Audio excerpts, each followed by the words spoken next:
ನಮಸ್ತೇಸ್ತು ಮಹಾಮಾಯೆ ಶ್ರೀಪೀಠೆ ಸುರಪೂಜಿತೆ ಶಂಖಚಕ್ರ ಗದಾಹಸ್ತೆ ಮಹಾಲಕ್ಷ್ಮಿ ನಮೋಸ್ತುತೆ. ಆತ್ಮೀಯ ಬಂಧುಗಳೇ, ಶ್ರದ್ಧೆಯ ತಂದೆ ತಾಯಂದಿರೇ ಹಾಗೂ ನಲ್ಮೆಯ ನಗು ಮುಗದ ಸಿರಿವಂತಿಕೆಯ ಮಹಾಲಕ್ಷ್ಮಿ ಪುತ್ರರೇ, ಇಂದು ವರಮಹಾಲಕ್ಷ್ಮಿ ಹಬ್ಬ. ಎಲ್ಲರಿಗೂ ವರಮಹಾಲಕ್ಷ್ಮಿ ಹಬ್ಬದ ಹಾರ್ದಿಕ ಶುಭಾಶಯಗಳು. ಈ ಒಂದು ಹಬ್ಬದ ಆಚರಣೆಯ ಬಗ್ಗೆ ಹೇಳುವಂತಹ ಮನಸ್ಸಾಗಿ ಈ ಒಂದು ಉಪನ್ಯಾಸ ಮಾಲಿಕೆಯನ್ನು ಮಾಡ್ತಾ ಇದ್ದೇನೆ. ಈ ವರಮಹಾಲಕ್ಷ್ಮಿಯ ಒಂದು ಹಬ್ಬ ಯಾವ ರೀತಿಯಲ್ಲಿ ಹೇಗೆ ಶುರುವಾಯಿತು ಮತ್ತು ಅದರ ಒಂದು ಮಹತ್ವ ಮತ್ತು ಪೂಜೆಯ ಒಂದು ಸಾರ್ಥಕತೆ ಹೇಗೆ ಅಂತಕ್ಕಂಥದ್ದನ್ನು ಹೇಳುವಂತಹ ಒಂದು ಪ್ರಯತ್ನ ಅಷ್ಟೇ ಇದು. ವರಮಹಾಲಕ್ಷ್ಮಿ ಹಬ್ಬ ಶ್ರಾವಣ ಮಾಸದ ಶುಕ್ಲ ಪಕ್ಷದ ಪೌರ್ಣಮಿಯ ಮುಂಚೆ ಬರುವಂತಹ ಎರಡನೆಯ ಶುಕ್ರವಾರದಂದು ಆಚರಿಸುವಂತಹ ಹಬ್ಬ. ಮಹಾಲಕ್ಷ್ಮಿ ಪೂಜೆ ಅಂದರೆ ಲಕ್ಷ್ಮೀ ದೇವಿಯ ಪೂಜೆ ಮಾತ್ರ ಅಲ್ಲ, ಅದು ಮನೆತನದ ಶ್ರದ್ಧೆ, ಸ್ತ್ರೀ ಶಕ್ತಿ, ಸಂಸ್ಕೃತಿಯ ಆಚರಣೆ ಹಾಗೂ ಭವಿಷ್ಯದ ಸುಖ, ಶಾಂತಿ, ಸಮೃದ್ಧಿಗೆ ಇಡುವಂತಹ ಒಂದು ಬಲಿಷ್ಠ ಅಡಿಪಾಯವಾಗಿದೆ. ವರಮಹಾಲಕ್ಷ್ಮಿ ಪೂಜೆಯನ್ನು ಅಷ್ಟಲಕ್ಷ್ಮಿಯ ಪೂಜೆ ಅಂತ ಕೂಡ ಕರೀತಾರೆ. ವರಮಹಾಲಕ್ಷ್ಮಿ ಪೂಜೆ ಭಾರತದಾದ್ಯಂತ, ವಿಶೇಷವಾಗಿ ದಕ್ಷಿಣ ಭಾರತದಲ್ಲಿ ಕರ್ನಾಟಕ, ಆಂಧ್ರ ಪ್ರದೇಶ, ತಮಿಳುನಾಡು ಮತ್ತು ತೆಲಂಗಾಣ ಅತ್ಯಂತ ಭಕ್ತಿಪೂರ್ವಕವಾಗಿ ಆಚರಿಸುವಂತಹ ಒಂದು ಮಹತ್ವವಾದಂತಹ ಹಬ್ಬವಾಗಿದೆ. ಶ್ರಾವಣ ಮಾಸದ ಎರಡನೆಯ ಶುಕ್ರವಾರ ಅಂದರೆ ಪೌರ್ಣಮಿಗೆ ಹಿಂದೆ ಬರುವಂತಹ ಶುಕ್ರವಾರದಲ್ಲಿ ಈ ಪೂಜೆಯನ್ನು ಗೃಹಿಣಿಯರು ಮನೆಯ ಸಮೃದ್ಧಿ, ಆರೋಗ್ಯ ಮತ್ತು ಶಾಂತಿಗಾಗಿ ಆಚರಿಸ್ತಾರೆ. ಈ ಪೂಜೆಯಲ್ಲಿ ಅಷ್ಟಲಕ್ಷ್ಮಿಯ ಆಶೀರ್ವಾದ ಪಡೆಯುವಂತಹ ಒಂದು ಸುಂದರ ಪದ್ಧತಿ ನಮ್ಮಲ್ಲಿದೆ. ಈ ಅಷ್ಟಲಕ್ಷ್ಮಿಯರು ಯಾರ್ಯಾರು ಅಂತಂದರೆ, ಧನಲಕ್ಷ್ಮಿ, ಆರ್ಥಿಕ ಸಮೃದ್ಧಿಗಾಗಿ ಆಕೆಯನ್ನು ಎಲ್ಲರೂ ಕೂಡ ಪೂಜೆ ಮಾಡ್ತಾರೆ.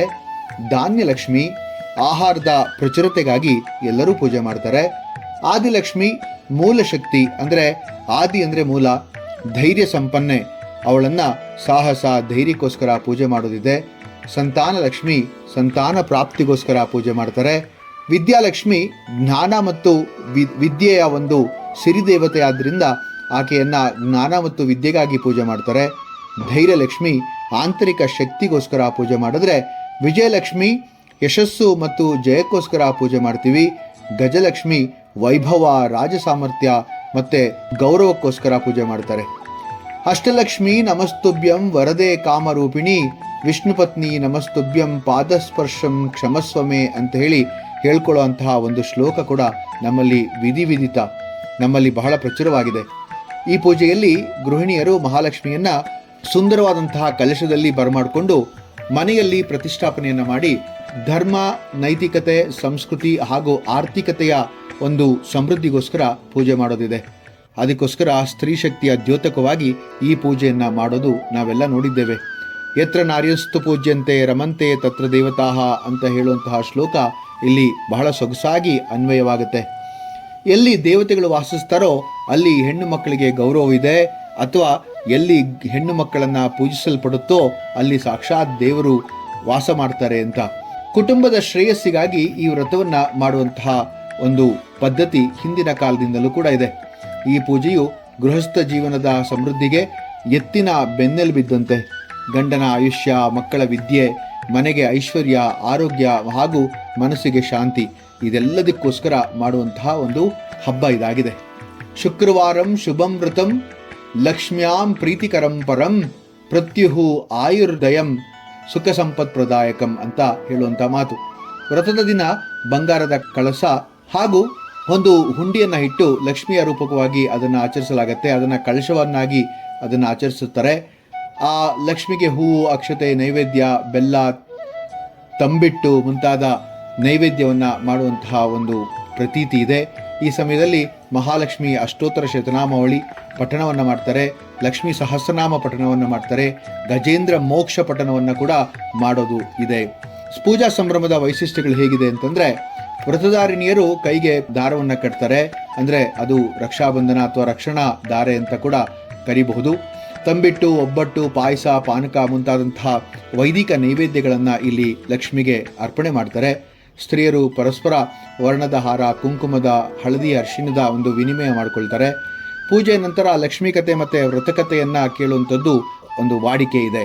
ಸಿರಿದೇವಿಯ ಲಕ್ಷ್ಮಿಯನ್ನು ಹೇಗೆ ಪೂಜೆ ಮಾಡ್ತಾರೆ ಅಂದರೆ, ಮಾಮೇವ ನಿತ್ಯಂ ಧ್ಯಾಯಂತೆ ತೇ ಯಾಂತಿ ಪರಮಾಂ ಗತಿಂ ಅಹಂ ಜ್ಞಾನಂ ತದಾ ದದಾಮಿ ತೇಷಾಂ ಸುಖ ಸಂಪದಃ ಅಂತ ಬೇಡ್ಕೋಬೇಕು ಅಂತ ಕೂಡ ಇದೆ. ವರಮಹಾಲಕ್ಷ್ಮಿ ಹಬ್ಬ ಒಂದು ಸಾಮಾನ್ಯವಾದಂಥ ಆಚರಣೆ ಅಷ್ಟೇ ಅಲ್ಲ. ಇಲ್ಲಿ ಗೃಹಿಣಿಯ ಶಕ್ತಿಗೆ ಗೌರವ, ಪವಿತ್ರತೆಗೆ ಅಥವಾ ಪರಂಪರೆಗೆ ಗೌರವ, ಸಮೃದ್ಧಿ ಮತ್ತು ಧರ್ಮಪಥದ ನೆಲೆಯ ಮೇಲೆ ನಮ್ಮ ಜೀವನ ಕಟ್ಟುವಂತಹ ಆದರ್ಶ ಈ ಒಂದು ವರಮಹಾಲಕ್ಷ್ಮಿ ಹಬ್ಬದ ಒಂದು ಪ್ರತೀತಿ ಅಂತಂದರೆ ತಪ್ಪಾಗಲ್ಲ.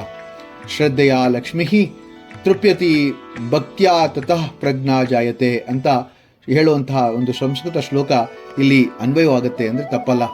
ಶ್ರದ್ಧೆಯಿಂದ ಲಕ್ಷ್ಮಿ ತೃಪ್ತಳಾಗ್ತಾಳೆ, ಭಕ್ತಿಯಿಂದ ಜ್ಞಾನ ಮತ್ತು ಶ್ರೇಯಸ್ಸು ವ್ಯಕ್ತವಾಗುತ್ತೆ ಅಂತ ಹೇಳುವಂತಹ ಮಾತಿದು. ಈ ಶ್ರಾವಣ ಮಾಸದಲ್ಲಿ ಎಲ್ಲರೂ ಕೂಡ ಲಕ್ಷ್ಮೀ ಪೂಜೆಯನ್ನು ಭಕ್ತಿಯಿಂದ ಆಚರಿಸಿ ಮನೆಗೆ, ಮನಸ್ಸಿಗೆ ಮತ್ತು ಸಮಾಜಕ್ಕೆ ಶಾಂತಿ ಹಾಗೂ ಸಮೃದ್ಧಿಯನ್ನು ಕೋರುವಂತಹ ಪ್ರಯತ್ನವನ್ನು ಎಲ್ಲರೂ ಕೂಡ ಮಾಡಬೇಕು ಅಂತ ಹೇಳೋದಿದೆ. ಇದಕ್ಕೆ ಒಂದು ಸುಂದರ ಪೂಜೆಯ ಒಂದು ಮೂಲ ಪೌರಾಣಿಕ ಕಥೆ ಕೂಡ ಇದೆ. ಮಗಧ ದೇಶದಲ್ಲಿ ಚಾರುಮತಿ ಎಂಬ ಗೃಹಿಣಿ ಇದ್ದಳು. ಅವಳು ಧರ್ಮನಿಷ್ಠೆ, ಶ್ರದ್ಧೆ, ಪತಿವ್ರತೆ ಧರ್ಮದಿಂದ ತುಂಬ ಸುಂದರವಾದಂತಹ ಜೀವನವನ್ನು ನಡೆಸ್ತಾ ಇದ್ಲು. ತಾನು ಸಾಯಂಕಾಲ ಸೂರ್ಯನಂತೆ ಮನೆಯನ್ನು ಬೆಳಗ್ತಾ ಇದ್ಲು ಅಂತ ಹೇಳೋದಿದೆ.